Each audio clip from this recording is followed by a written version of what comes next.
Sucking Leech. So a little on the smaller side. This is a fly we've done in the beginner fly tying box for November 2024. So good little egg sucking leech. Been a fish catcher for a long time, so hopefully you'll enjoy this. I'm using, this is a size 8 hook. That's a 4mm bead, and I'm using 6/0 thread here. So we'll just attach our thread again over the top away from us. And I'm just trying to lay down nice, even, tight wraps.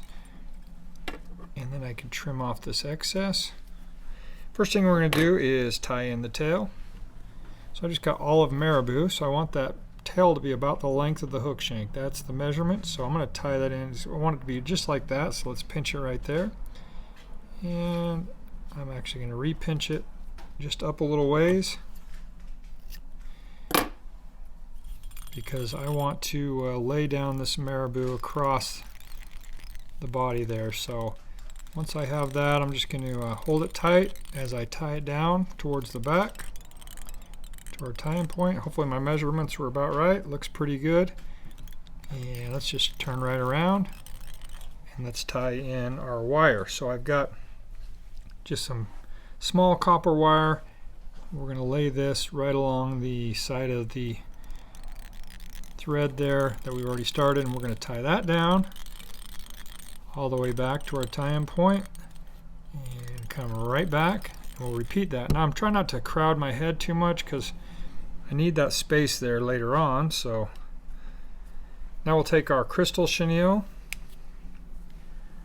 got a little shimmer to it here, and let's tie that in as well, just about a bead length behind the bead. We'll hold that in and tie that down to the base of our tail, and let's come right back to behind the bead. Now I can begin wrapping this chenille, so we're going to go over the top away from us like so, and just trying to lay down nice, tight, even wraps, building that body of the fly right there. Probably one more. I'm trying not to crowd my head too much. We can hold that chenille up with our right hand. We'll drop our thread over with my left hand about 3 times. And that should secure that in there. Now we can snip off the excess. All right, let's just make a couple more good turns there. That looks pretty good. All right, now we're ready for our hackle. So I've just got I sent some really good grizzly hackle from Whiting Farms. This is actually more like dry fly style hackle, but on these smaller woolly buggers, kind of like it for these smaller woolly buggers. So I'm just took the hackle here, stripped away part of that stem, and just hold it on an angle there. And I'm just trying to capture that stem and secure that in there with a few good turns. Now I can take that hackle, and we're going to just begin wrapping it back towards the back. So I'm going to go one full turn and then just carefully wrap back towards the tail like so. And now I've got to keep that tight, hold that straight up with my right hand. Now let's grab our wire. Switch hands now, and I'm holding that with my left hand. And let's bring our wire over, and that's going to tie down this hackle. So let's make a couple good turns at the back, and now we can weave our way forward in the opposite direction.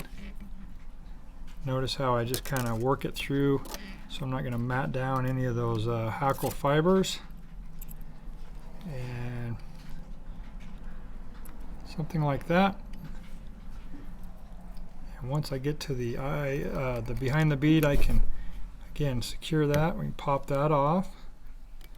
Hold that with my right hand. Let's drop our thread over with our left hand and make sure that's secured in there.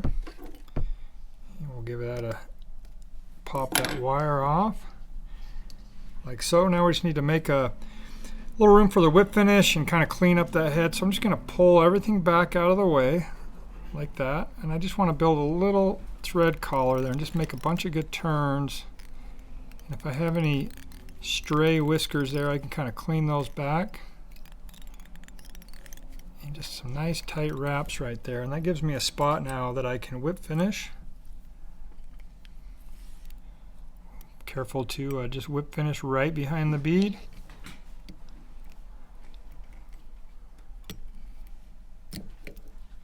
And now we can just add a little dab of head cement or super glue. And I've got a deadly little fly that trout love, steelhead love, bass love. Seems about every fish loves a little egg sucking leech. So it's a good one to just have in your arsenal.